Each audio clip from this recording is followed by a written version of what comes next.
You're on. Ladies and gentlemen, welcome to Cycle 16. And I want to tell everybody here and online that I am speaking to two audiences. And so you'll find me looking sometimes at you and sometimes not at you. So please don't be offended. It's just the way the technology has to work today. But again, welcome everybody. I'm very glad that you're here. And in this welcome session, I'm going to tell some famous Papa Lobo stories. Some of our friends have heard them before, but I know that our online audience, these will be new stories. And there's a reason to remind even our many times alumni of these stories. So bear with me. And let me start off by saying that I'm so happy to be doing this. I'm so excited to be here in a place where we have history, we have friends, we have roots. And I'm excited to be reaching new people with ideas, old ideas, new ideas. We have new teachers. We have favorite returning teachers. This is all just a huge amount of fun for me, and I'm very happy to be sharing it with you. And I hope you enjoy it, and I hope you'll share it with other people. Once these sessions are recorded, the links will be there, and we encourage you, we thank you if you share them, and hopefully you will. So the subject of my talk today is that hard is not impossible, and easy is rarely valuable. And I want to thank one of our alumni, Fred Reuter, for giving his somewhat depressing but very eye-opening talk last year, because it reminded me of something important. And I want to specifically address many of our alumni too, because I've been doing my Papa Lobo shtick now for many years, and I keep on encouraging people to go out there and try things, spread their wings, see how high they can fly. And it's not always easy. And sometimes you jump out of the nest and the wings don't work and you go splut. I think that's important to understand up front. What I am telling you and everybody, if you don't remember anything else, is that this whole week, this whole concept of cycle is to encourage you, to free you from things that may be holding you back, and to encourage you to go out and become successful. However you define success, not me. You're not here to make me proud. You're here to make yourselves happy, I hope. If you're here to make yourself sad, I don't think I can help you with that. That's not my calling. And so we try to encourage you. We try to be positive. We try to disencumber you from anything, any chains, mental or physical, that could be holding you back. And that may make it seem like, well, this is so easy. Well, this just do whatever Papa Lobo says and I'll be instant millionaire. And that's not true either. So I want to thank Fred for reminding me of this. And this is something that I want to bring to the focus with some Papa Lobo stories. So probably the first and most famous Papa Lobo story is how I started my first business.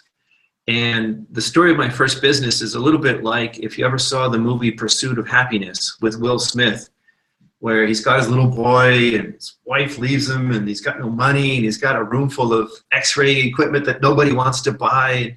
He's got all these problems, and the movie is excruciating. It's painful to watch this movie, all these struggles this poor guy goes through. But eventually he becomes very successful. And in some ways, my story is similar. I ended up a single father of 3 young boys, and I had been a restaurant manager for the previous decade, and it was a very busy job. I was in big restaurants, 100 employees, and I worked 14, 18 hours a day, 6, sometimes 7 days a week. I was really busy, and there was just no way I could do that as a single father. So I just changed companies. I applied for and I was hired with another restaurant company that the restaurant was only open part of the day and I could work much shorter hours. And I never wanted to be a restaurant manager for all my life, but it was something I knew I could do and I needed to feed my children. And then somehow they found out that I was going through a divorce and they unhired me. So here I've already quit my last job, turned in my keys, I'm done, bye. And I'm ready to go to training in my new job. And suddenly I have no job and 3 children to feed. And it was, it was something of a crisis. So what do I do? And I'm trying to think, well, what are my options here? What can I do? And to just get a job, to just start knocking on doors and, can I flip hamburgers or something? I could be a waiter. but it wouldn't be enough money. And I started thinking about what skills do I have? What else can I do? What value can I provide to the world and get money in exchange for that? And I was multilingual. I spoke several languages, and I'm a writer. I was always a competent writer, and I thought, well, I could do translations. There's an interesting business, and it was something that I could do from home and be with my children and not have to be working crazy hours. So long story short, I started my first business with startup capital of $35. That $35 went to printing business cards that said Technical Writers International, President. And I printed up some brochures. So it was business cards and brochures. And then I went around, and where do I find customers? You know, you can't just walk down the street and find people coming out of McDonald's and say, hey, do you need something translated? Well, maybe in Europe you can, but in the United States, that really doesn't work so well. But I found that there were trade associations for people who import and export. So those would be people who would need translation services. And I also found that there were associations of translators. And so there were other people that translated into languages that I didn't know. And so, you know, it's really, they say necessity. And I ran into people who said, well, can you do Chinese? No. But then I ran into translators who did Chinese but didn't know this customer. So I quickly found other people who would agree. If I found a job for them, I would give them 80% of the money, I would get 20%, and they would do the translation. So very quickly, Technical Writers International went from me speaking German, French, Spanish, and English to no Russian, to Chinese, and a bunch of other languages that were in demand. And so I was able to find customers. I was able to put food on the table. I was able to take care of my family, just basically inventing this from scratch because I had no choice. And if I can start a business with $35, I'm sure that even a university student, anywhere in the world, can find some need somewhere that people need to satisfy and look at their skills. And there are a lot of ramifications to this story, but this is a true story. This really happened. I'm also reminded there's the Pursuit of Happiness movie. There's a more recent movie that more people, especially our younger students, might have seen called Joy. That's just been out in the theaters. And it is, I think, more fictional than true, but it's based on the woman who invented these new self-squeezing mops where you don't have to touch the mop or anything. And it was a better mop. And this movie goes through, again, her excruciating adventures with it. Some guys try to steal her patent and steal her money, and all these problems that she has. And in the end, she's very successful. So I like to reference movies because they're an easy way for people to think about and maybe enjoyably learn some of the ideas. But the problem with movies is that even if they're based on the true story, they're really not the true story. You can't capture a true story with a whole film crew going around unless you're doing a documentary, and then it's not even, it's contrived. But I like stories. I'm a storyteller, and stories are memorable, they're easy, they're more fun. So I would recommend these movies: Pursuit of Happiness, Will Smith; Joy, I don't know the name of the actress, I'm sorry, but it's a new movie. If you Google it or IMDb it, I'm sure you'll find it very easily. And the story of Technical Writers International, President, that's a true story. You really can do this. Anybody can do this.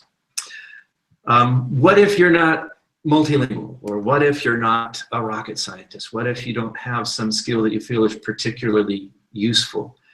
There are other things. There's intellectual capital of lots of sorts. Intellectual capital is a key word because everybody has a mind. And if you don't have financial capital, which I didn't at that time, you can have intellectual capital that you can turn into financial capital, which is what I did with Technical Writers International. But there's lots of different kinds. It's not just the sort of thing that you can get a university degree on and a diploma that says you have this intellectual capital. It can be anything. It can be just your friends, your reputation. Another business venture I did, which was kind of also in a meltdown situation, around 1999, year 2000, I made a move to leave the United States. I had all kinds of different work online set up, and I had one primary customer that was consuming my services as a writer. And I loaded up the entire family into a 22-foot Winnebago. We left the United States. We were never coming back. We were on our way to Costa Rica. And one of the good things about Costa Rica was that Americans could go there without passports. And my children, I had at the time, I had been very rebellious face, and they didn't have passports. And I wanted to keep them as far away from the state and the tentacles of the education apparatus as I possibly could. So Costa Rica was a place where we could go with minimal papers.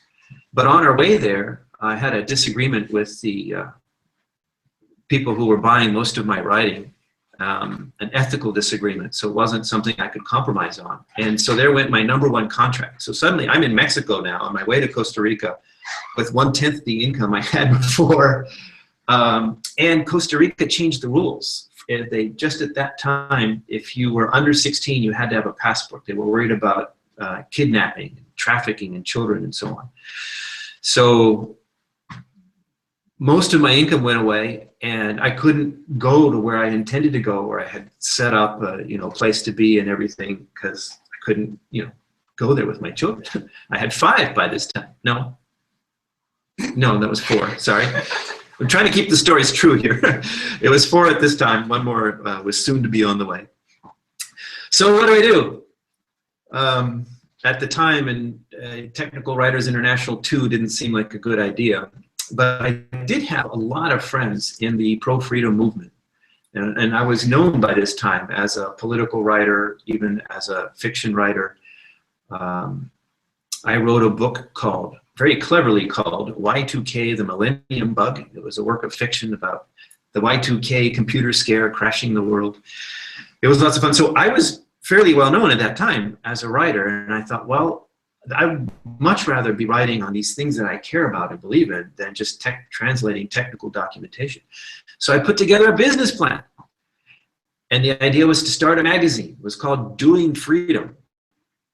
And my idea was all these people, they talk about freedom and free enterprise and liberty and all these ideas, blah, blah, blah. And they write these books, and they're very theoretical, academic. Not that there's anything wrong with scholars.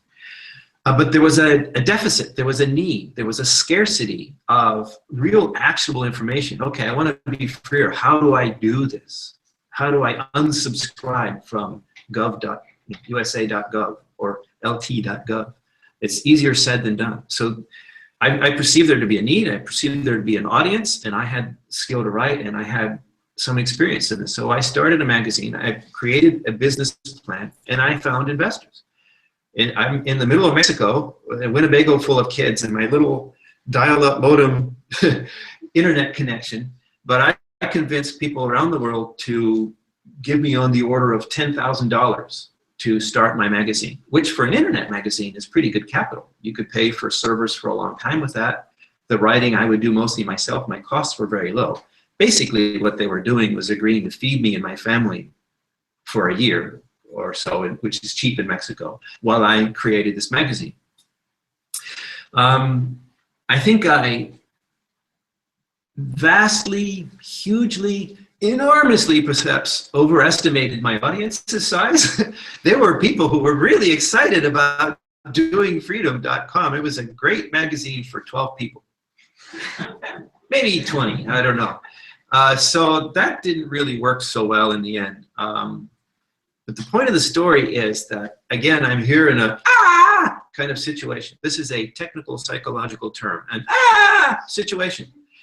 And I created basically out of nothing, just out of my intellectual capital and my need, I created a business. I created a business plan. I sold the business plan. I got my intellectual capital transferred into financial capital, and I started the business. Didn't work out. By the way, one of the things that I told the investors was that if we made money, I would pay them back plus a certain amount of interest. If the business went under, if it failed, normally the investors, that's it. You're an angel, In a startup, it doesn't work, write it off. But I told them that I would personally guarantee that as long as I was alive and I was continuing to work, I would continue to work to pay off the investors. 50%. I couldn't guarantee all the money, but you know, whatever I happened, if I had to go to McDonald's and flip hamburgers, I would make money and I would pay them back at least 50%. They would not lose 100% of their money.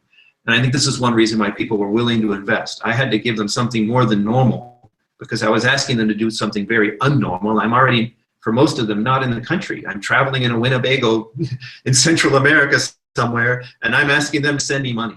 So I gave them this extra guarantee, and they gave me the money. And it took me a while, but later on, to the next story, I guess, eventually I got to where I had money, and I paid everybody back, not the 50%. I paid them on 100% back, except for one guy. There's a fellow out there, James Hammond. If you happen to see this on the internet somewhere, I have $100 for you, okay? The one guy I never found, I couldn't find him. His email didn't work anymore, but everybody else I paid back 100%. Point of the story is intellectual capital turned into financial capital saved my life. Anybody can do this. You don't have to be Papa Lobo. And hopefully you don't have to be in a situation.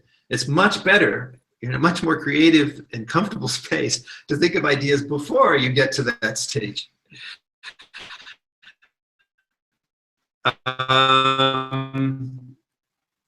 So the final Papa Lobo story I want to tell on this theme is another Christian activity. I ended up working in the nonprofit sector, working with freedom-oriented, free enterprise-oriented, or libertarian-type nonprofit organizations. My writing at that time consisted largely of raising funds, writing proposals to foundations and so on to raise money. And 2001, 9/11 happened. The Twin Towers came down, and basically Americans had this collective sphincter tightening. We're not spending any money on anything. It's all emergency mode, and it was striking.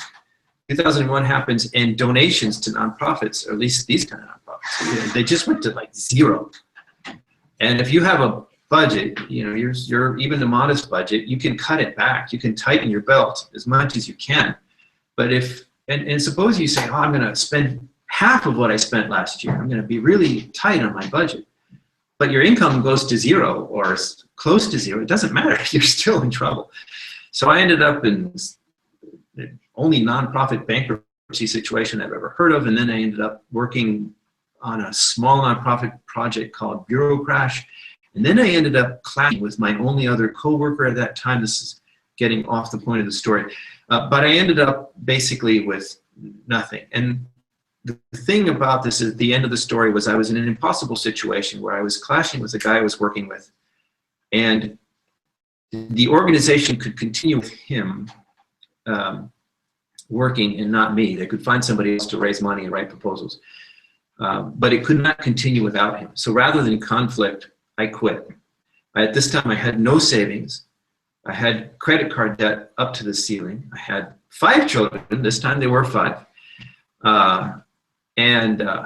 You know, the car was falling apart. It was just this huge thing. But it was impossible. I could not work in this situation. And so even with all these problems, I just walked out. I had no plan. I had not created a new business plan at this time. I didn't know what would happen. But it was impossible to continue working in this environment. And I knew at this point that I could do something. I had created businesses before. I knew how to flip hamburgers at McDonald's. If I had to, I would come up with something. So I just quit. And as it happened, just over a month later, I was offered a job at Casey Research because I knew Doug Casey, and this is what I do now. So I didn't create a business here. But the thing that happened was there was an attitude shift. As a person who raised money for nonprofits, I had a lot of contact with rich people who would write checks. And I met all these people, and I thought it was really interesting because, you know, most people, or my prejudice, I have to admit now, my bias, I grew up with assholes. or rich people suck, or what does it mean? Rich people are mean is the bumper sticker in the United States. We have that. So a lot of people are brought up thinking this way, and I hadn't realized, but I actually had that attitude. Even though I believed in free enterprise, I believed in capitalism, I believed in the marketplace, somehow I had a bad attitude about the people who were actually successful in the marketplace and had money. And then I met people who were millionaires and multimillionaires, and they were all interesting people. And none of them would go around tying girls to the railroad tracks on the weekend for fun. And they didn't wear black hats, you know, it was really eye-opening. These were cool, interesting guys. And one of the things was, I was in Chicago when this happened, and there were 6 guys that I regularly had lunch with, lots of money. And of the 6, 5 of them were completely self-made. And they didn't just get a job and work hard and make lots of money. They invented something, they created something. One guy was very mathematically inclined, and he liked watching the markets, and he noticed a pattern in the commodities markets, and he wrote a computer program that he ended up selling to Goldman Sachs for $125 million. And then he took that money and started building a new business. And all of them were like this, and they had stories like this. And this made me realize, wow, you know, there's a whole another level here. It's not just that I could feed my family with my little magazine, that if I opened myself to be serious about money, that I could do much bigger things. You know, none of these 6 guys that I had lunch with all the time, I didn't think any of them were smarter than me or harder working than me, but I had never really cared about money. I just wanted enough to feed my family. And these guys were serious about money. And this was a real attitude shift in my head where I thought, you know, I could do that too. And so when this big crash happened and I quit with no job, no idea what I was going to do next, I had just told myself, you know what, I'm going to be serious about money. I'm going to learn how to manage money, put money to work, to invest. I'm going to learn what these people do, and I'm going to do. And then Doug Casey, who published a financial magazine, an investment-related magazine, offered me a job. I'd done that just a couple months before when I was working in nonprofits. We were saving the world. We were doing good things, fighting evil. If he had offered me the job a couple months before, I probably would have said no. I didn't want to write for a financial investment magazine. I wanted to save the world. But that attitude shift that happened in my head opened me the idea. And it was one of the best things that ever happened to me. Because not only did I get a job that paid me from the beginning, I got paid like twice as much as I had ever made before. But it taught me all kinds of things. I had decided I was going to get serious about money, and working with Casey Research, I got to learn about money, and I got paid to learn about money. And that led to many, many wonderful things in my life. One of the things it led to was giving me the money to help put on these Trakai camps and many other things. And so I would not have met my wife. I would not have met most of you. I wouldn't have the life I have now had I not had that attitude shift. So this is a true story. And okay, I can imagine some people saying, well, maybe you're just super Lobo, you know, maybe you could do these things, but that would never happen to me. I'm just, you know, ordinary little old me. If you think that way, I encourage you to think otherwise, because I know people who are faster than me, smarter than me, have more memory than me, have more money than me. You know, that there's anything you could say about me, I know somebody else who has more of it than I do. But I'm an effective person, and I will talk about effectiveness later. And that effectiveness comes not from any supernatural endowment of mine. It comes from a software, if you will. It comes from decisions that I've made, ideas that I've had. And that's what I'm here to share with you today and this week and forever throughout all of our cycle things. So yes, you can do this. Anybody can do this. And in fact, if you look at the cycle sessions this cycle, you will hear from people who have done this, or they are doing little like transformations of their lives, or have done so. And if you look at the recordings from last year, year before, you'll hear from other people who have done amazing things simply by deciding, simply by opening themselves, by having an attitude shift and allowing themselves to pursue this kind of success. So,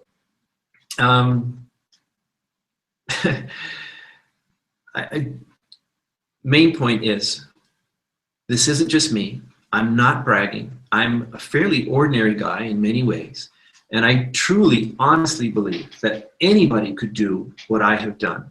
And maybe if they learn some of the things that I've learned now, and if I can help communicate these to you, they can do it faster, they can do it sooner, they can do it younger. And we have stories to show that this really happens. And so I'm talking very fast again. So I want to apologize to the non-English native speakers out there. I have a tendency to do this because I get excited. I'm happy. I'm excited about these ideas.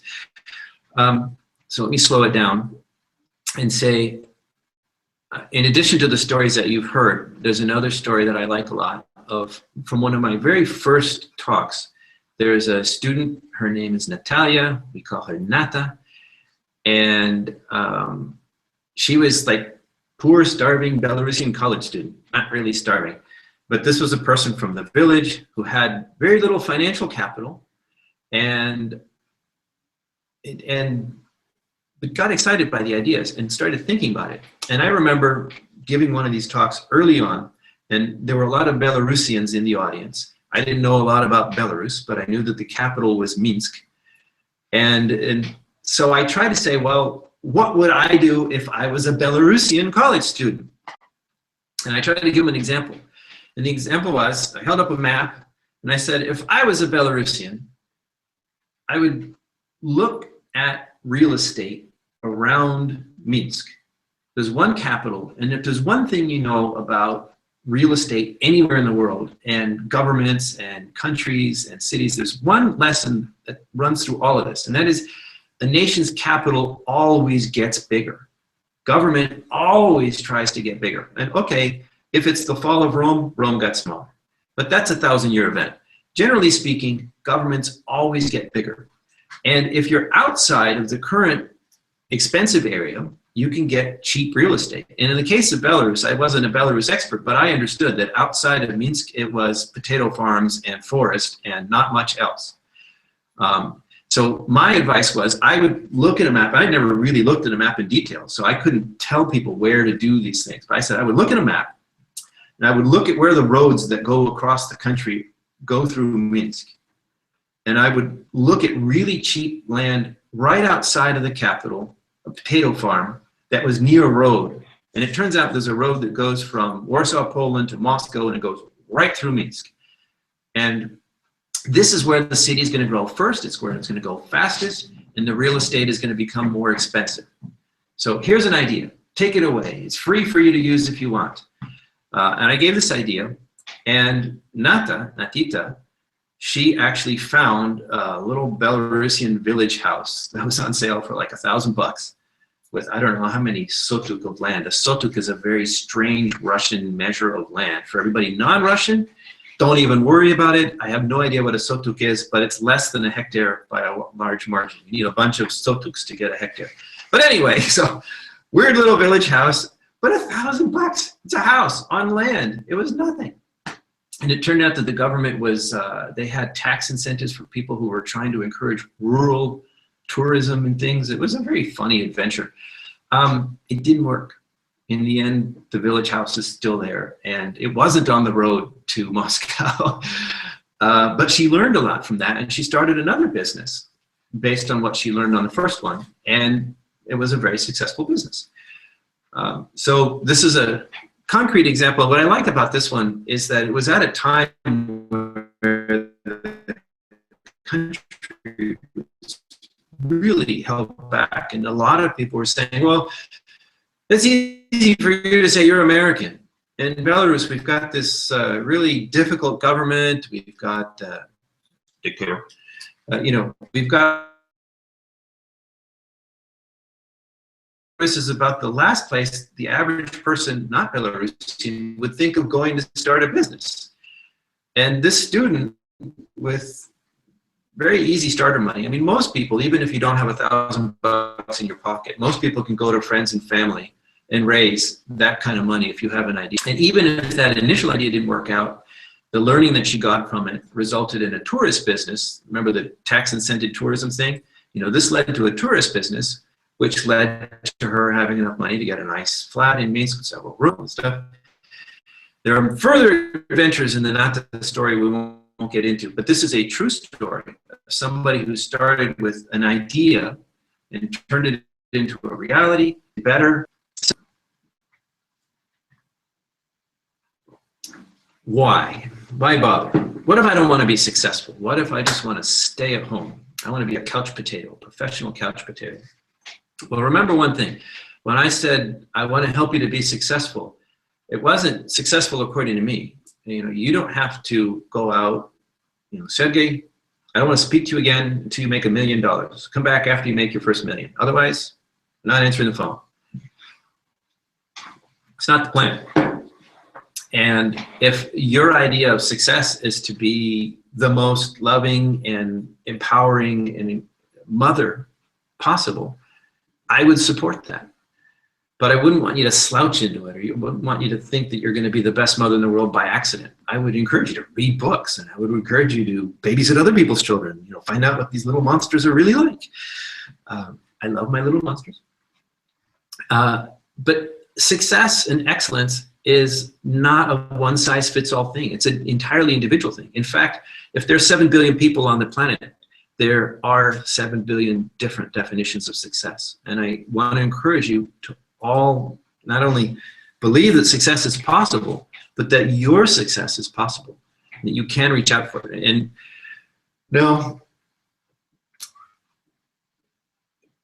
the flip side of this is if you say, well, you know, I'm comfortable, or I have a boyfriend who takes care of me, or I just want to win the lottery and never have to work again. That could happen. You know, some people do win the lottery, but it's not a very good business plan. I mean, my business plan is I'm going to buy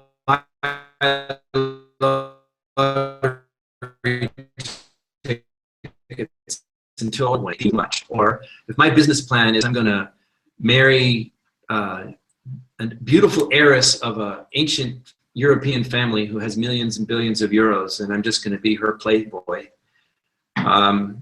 You know, that could be a fun business plan if you could get it to work for a while. But as soon as she gets tired of you, you know, that doesn't leave you with a lot of backups.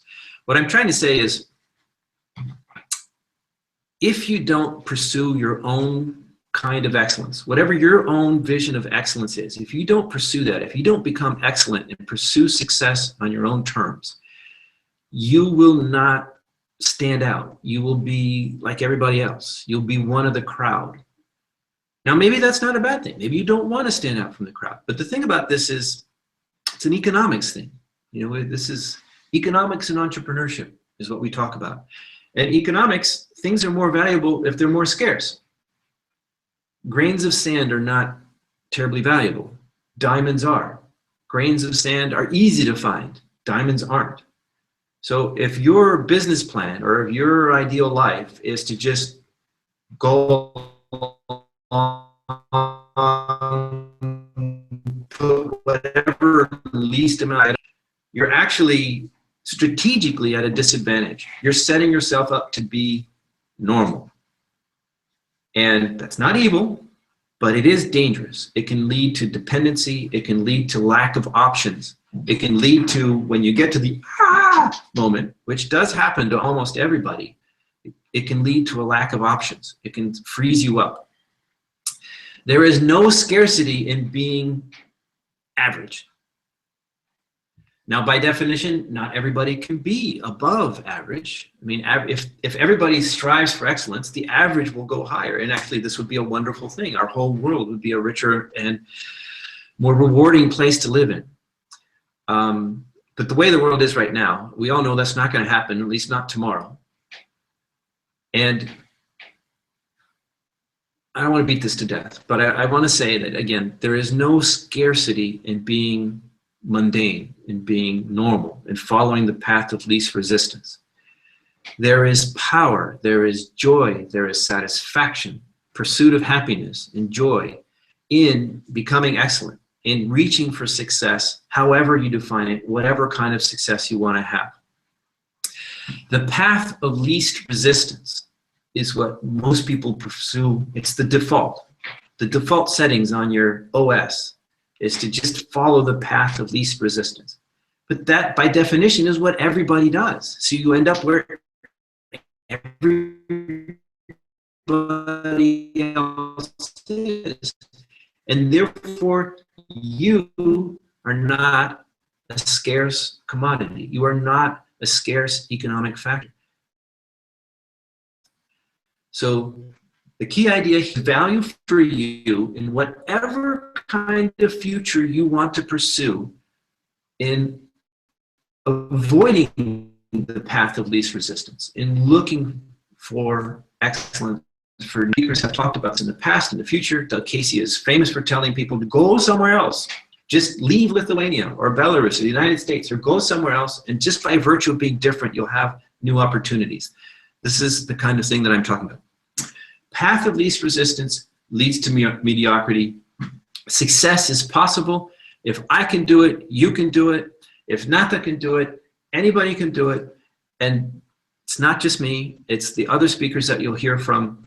This is real, it is true, it is powerful, it can change your life for the better, however you define better.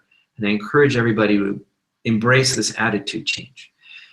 And those are my remarks for my welcome. And this is what we will be doing here all week. This is what Cycle is all about, what we're devoted to. So thank you very much.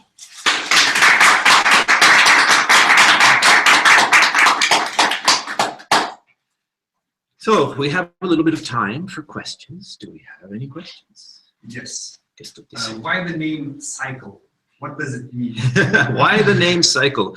That's a very good question. We've actually spent... It's like you could look a bit right. Yes, well... Okay, I can, but it is additional. Right, so yes, there is. So originally it was Liberty in English. Our friend Virgis here started this in 1993. People have been coming to Trakai to talk about ideas and improve themselves and learn English. Actually, was one of the early benefits of these efforts. When I got involved, it was 2000. Well, I got involved early, but what had really happened was the crash of 2008 happened, and there was no money for Virgis to do what he was normally doing. He asked me for money. He said, "Well, okay, I'll pay for it, but if I'm going to pay for it, then I want to focus on the, the content that I think is most valuable." And what I had found from my earlier involvement is that we could talk about political philosophy, philosophy of philosophy, lots of different ideas. These are all valuable. I'm not saying they're not good. But what really seemed to excite the students the most was practical knowledge about how to be successful in life and business. Like, you just don't get the stuff at uni. The teachers teach you theory. What is a good business plan? Or, applied happiness in the real world. It's just not something that people were getting. So that's what I did. And so it went from just Liberty English to entrepreneurship. Liberty and entrepreneurship was what I brought to the table. And my friend Doug Casey, for whom I work for, he contributed, and the Casey organization was helping us get going. And so it became the Casey Youth Conference on Liberty and Entrepreneurship Cycle. Casey's no longer involved directly, so it's now the Creative Youth Conference on Liberty and Entrepreneurship. If anybody has an idea for a better name, we're actually open to that. We thought about changing it last year, but honestly, our alumni, we've touched hundreds of lives now, and most of the people say, no, don't change it. It doesn't really have to be Cycle anymore, but it is, and so for now we're sticking with it. Thanks. I have a question too. Did you start any other businesses after you were employed by Casey Research? You told us that there were a lot of ideas before you were employed, but well, after you were employed by Casey Research, there is a comfort zone for you. So I'm being pushed back here. The question is from Yuri, who is a longtime student who spoke at last year's cycle. Good pushback. The question is, did I create any businesses since I started working for Casey Research, which was 12 years ago? I've never done anything besides live for 12 years. I haven't even been able to make a marriage work more than 10. The entrepreneurial spirit. How dare you ask that? Go to the back. Oh, you already know. The answer is yes. I started a Canadian resource exploration company And the idea was to apply the knowledge, the specific knowledge of mining and metals that I've learned working for Casey, and start my own company. And then the next crash in resources happened post 2011. You know, resources have been going down for years, so it turned out to be very hard to get really good assets. You only get to be a virgin once in business. So if I go to investors and say, hey, I've got this great idea, because again, I have stature. In the same way when I started my magazine doing Freedom and Y2K, people knew me and they were willing to invest. If I started a company now, I have thousands of readers. I have people who trust my judgment. They have made money based on my advice, and they would invest with me. But if I botch it, if it doesn't work, I won't get a second chance. So maybe I was too picky, I don't know, but I never really found the asset that I was willing to go out and tell everybody, this is the deal, you will make money if you invest with me on this. And that's really what I wanted.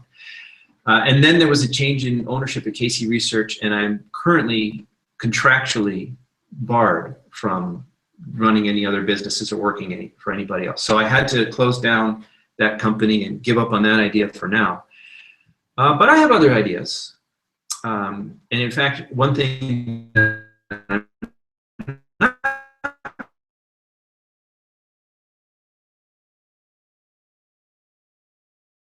age, we're in the information age. So I have a joint venture, a new joint venture going with one of my sons who is a graphic artist. And we're working on not a static illustrated novel, but actually a multimedia computer-driven story tree that will be interactive. So it sounds lots of fun. Actually, I'm really excited about the idea. It's going to be beautiful. He really has talent as a visual artist. And I happen to think I can write a good story. But the problem is, if you have all this interaction stuff, you're not just writing a good story, you're actually writing hundreds of branching stories. It's a lot of writing. But I am working on it. And if it works, blockchain technology, we could actually own this puppy and get paid for publishing it. And it could be huge. It could, no promises. This is an adventure. This is my latest capital venture. And significantly, the main contributions are his intellectual capital as an artist and my intellectual capital as a writer. The financial requirements for setting up a website to host this are almost nothing. So it's all intellectual capital being turned into financial capital, and that is a business that I'm working on. Any other questions? Do we have questions from the online audience? It's okay if the answer is no.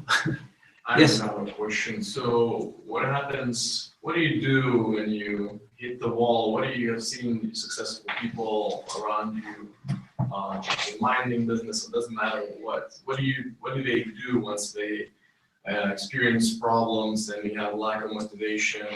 What's some tips and tricks you can share? What you do and you have some people do it.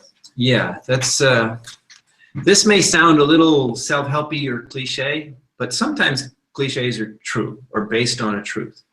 And this happens to everybody. And I will say, whatever kind of success you set your eye on, whether it's in business or some other field, you will have problems. You will run into problems. And sometimes it will seem like an absolute brick wall. It is just impossible. You see no solutions. You see just the bricks in front of you.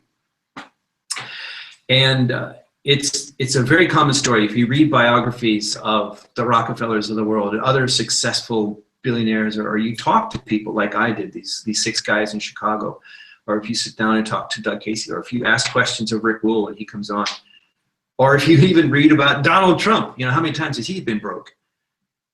Everybody runs into serious, even apparently fatal problems for whatever they're working on. It's guaranteed. This is not an if. You will run into problems. And any serious project you try, you will run into problems that you do not know how to solve. And the average person, the ordinary person, will therefore stop. They will say, well, I tried, I did my best, and it didn't work. And that will be the end of that story, and they'll go to work for somebody else who can solve problems.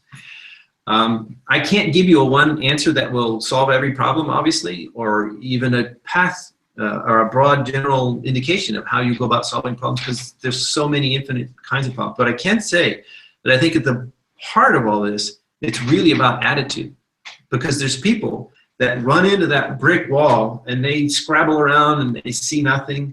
They don't see any opening. They can't, and they just like, well, I tried. You know? And there's other people who say, this is a technical economic term, fuck that shit. And they bang on the wall and they bloody their fists and they start climbing around, or they walk to the side, they look for another entrance. They do something, even if it's not the right thing. They keep in motion. The thing is, if you stop, if you let the wall stop you, you're done. You have to remain in motion, and something strange happens. You start scrabbling at that wall, and it turns out that up there where you couldn't see it, there's actually a little place where you can get your fingernails in there. You can lift yourself up just a little bit, and then, oh, there's a handhold. Or, you know, the wall looks like it goes forever, but if it turns out if you go off to the side or you back off a bit, you can see there's a door over there that you just couldn't see from where you were before. And again, this sounds a bit self-helpy. You can do it. Just keep trying. What is the fish from Finding Nemo? Just keep swimming. Just keep swimming. But it's true. If you stop, you're done. You can't stop.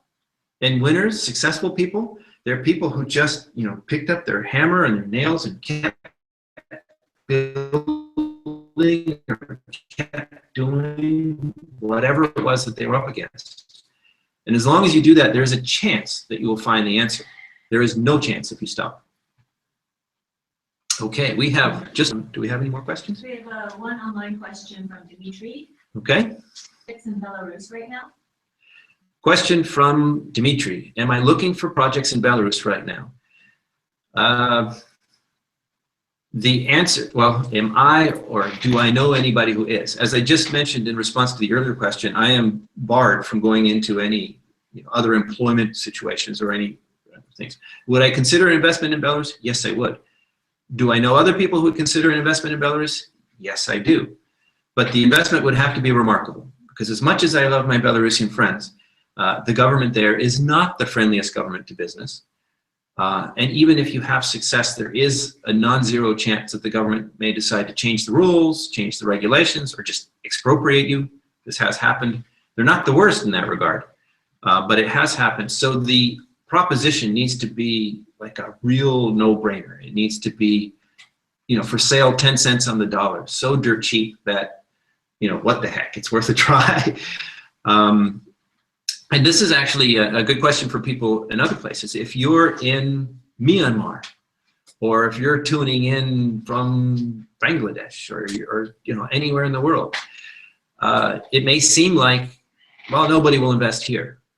But actually, the truth is, the worse the situation is, the greater the opportunity is if there's success. Because if you can turn something that's dirt cheap in a place that's got lots of problems into a real success, it can be explosive growth.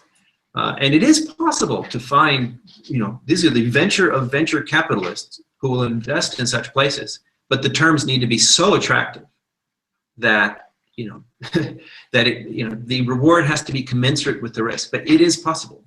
And yes, I know people who like those kinds of investments.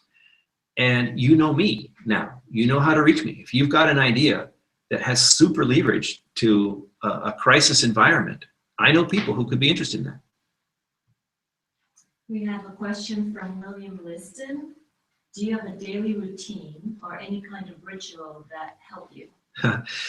Well, I'll be doing a talk later in the cycle called Effectiveness 101 or Personal Effectiveness 101. I will cover that. But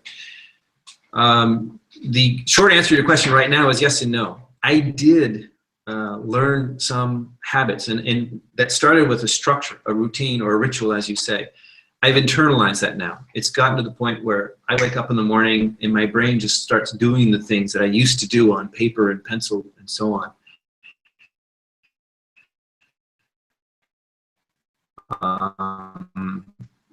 I do think those things are important. We will cover them. I feel like there's something else I should say about that. I think the morning, whenever that is, if you're a night person, it could be the middle of the afternoon, but that point in time when you first wake up, parts of the day, whether you're sitting down with your cup of coffee or whatever it is. You plan out your things. But basically, it's about prioritization, and we will talk about that. Dimitri does make a comment about going back to the cycle name. It's a great name that doesn't rank too well on Google. Cycle is a great name, but doesn't rank too well on Google. Actually, in today's era, is a good point. So something to think about. Yes, absolutely open to suggestions. We have Find the Message. The cycle is about more than just business entrepreneurship, but entrepreneurship is one of the things that we do and we talk about, simplifying the concept and focusing on that. And I only bring this up because I'm very happy to have ideas and suggestions. If anybody wants to write in, we're happy to have that. In fact, we have a forum on Liberty.me. Everybody watching this had to join Liberty.me to watch this. I guess if you're watching YouTube later, but right now, there is a Liberty.me forum on the name of Cycle, and I can post that link again to our Facebook page and other places.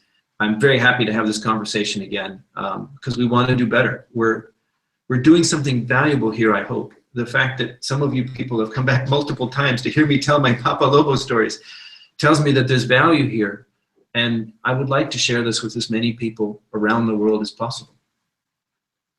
Yes, sir. Regarding announcement of the barbecue we're gonna have on Wednesday, maybe we should mention it to the people that can't come and watching this online, that they can join us. Okay, admin notes. For people who are in Lithuania or nearby or can get here soon, we're going to be having a barbecue here at the Aerodream facility where we're having the cycle. Wednesday, that's July 6th, 7th? Wednesday, July 7th. It's the national holiday in Lithuania. So if you're a Lithuanian looking...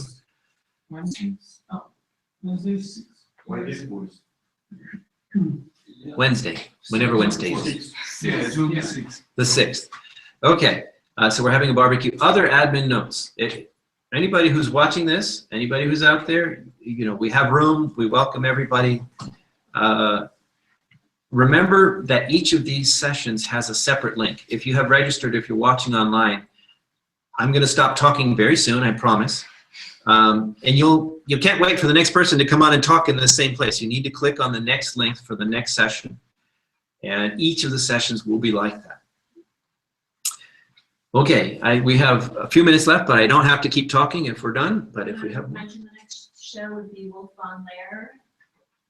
Yes, our next session is Wolf on Lair from Students for Liberty, and that will be starting in 7 minutes. Actually, it's not. It's no, the discussion, right. Sorry. It won't be.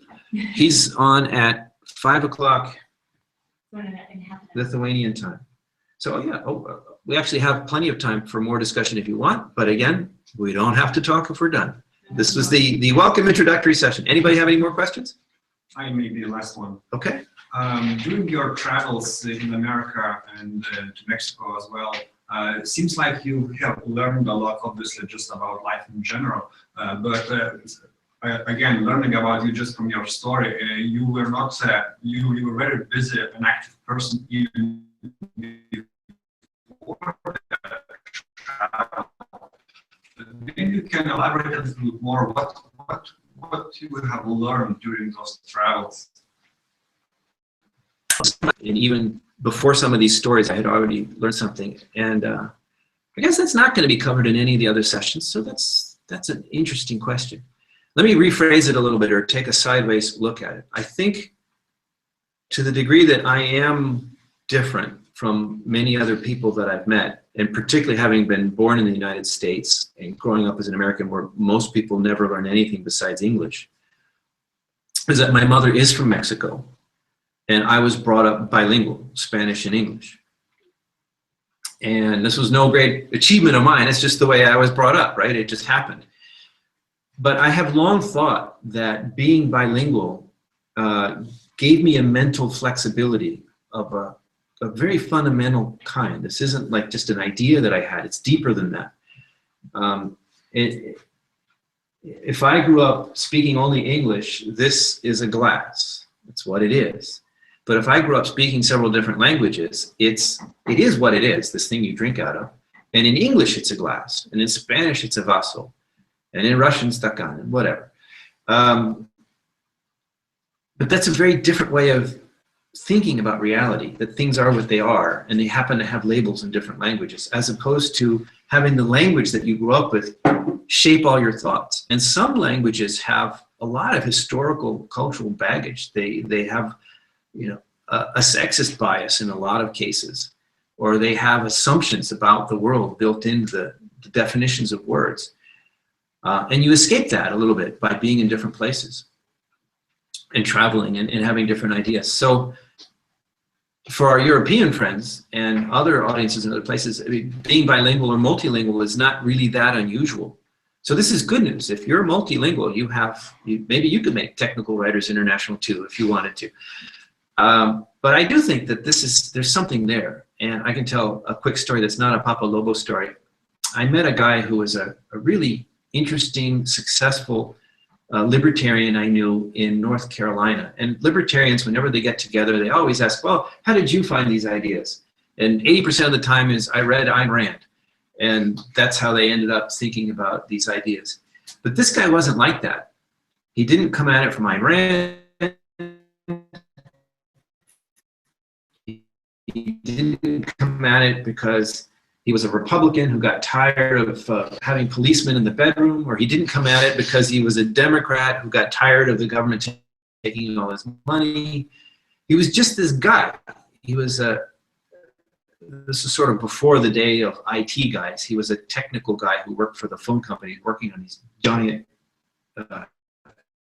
computer switches that the international phone cables used. And he traveled around the world.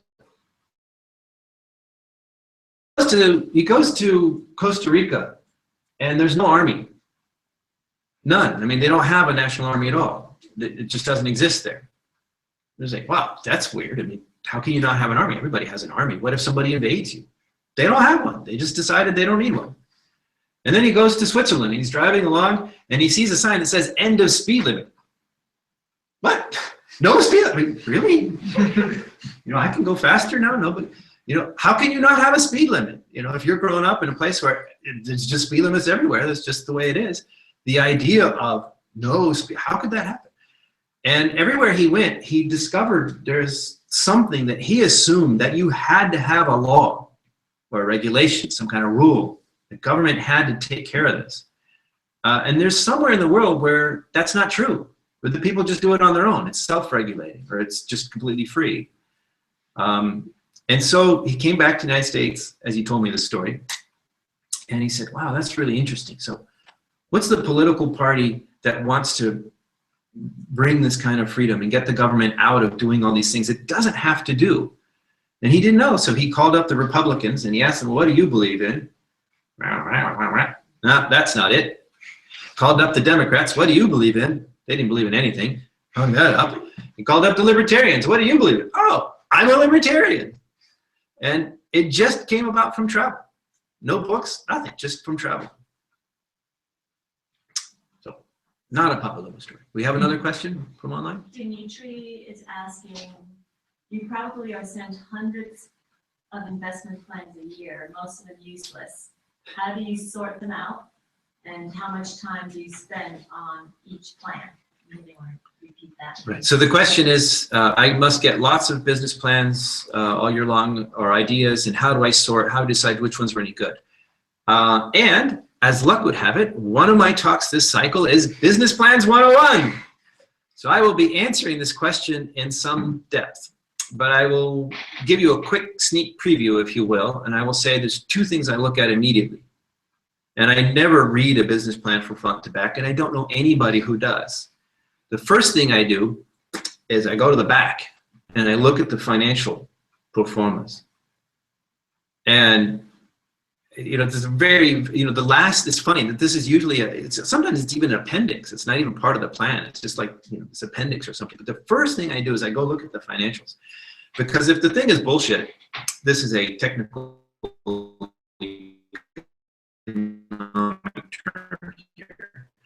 If the thing is bullshit, that's where you're going to see it the fastest. You know, just crazy assumptions, or the numbers don't even add up, or if there are no numbers. These people aren't serious. If they're not willing to put the math into showing like 80%, you know, 80-20 rule, I think you can easily eliminate 80% of the ideas thrown at you simply by going immediately to the financial plan, whether it's a pro forma P&L or whatever the budget is. Go look at the numbers first. And then the other number one thing is who are the people?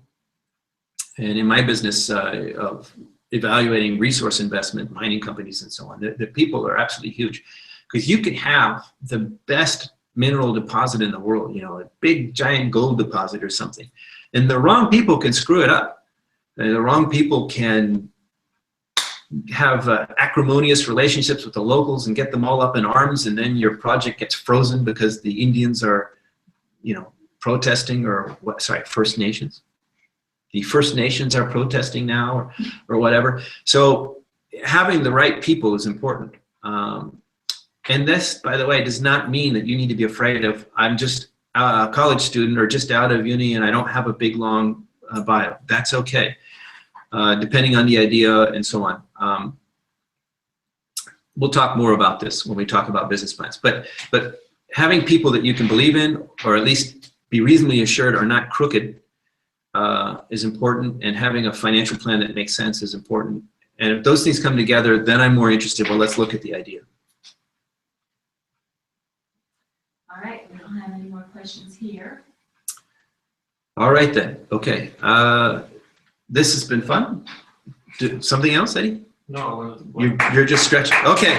Thank you very much. You want to just say, see you in 30 minutes online? Oh, all right. We're still on. Yes. Okay. We'll see you in 30 minutes. I will introduce our next speaker, and we'll hear from Wolf and all kinds of fun things. Wolf, I like that name. Why? Thank you. See you soon.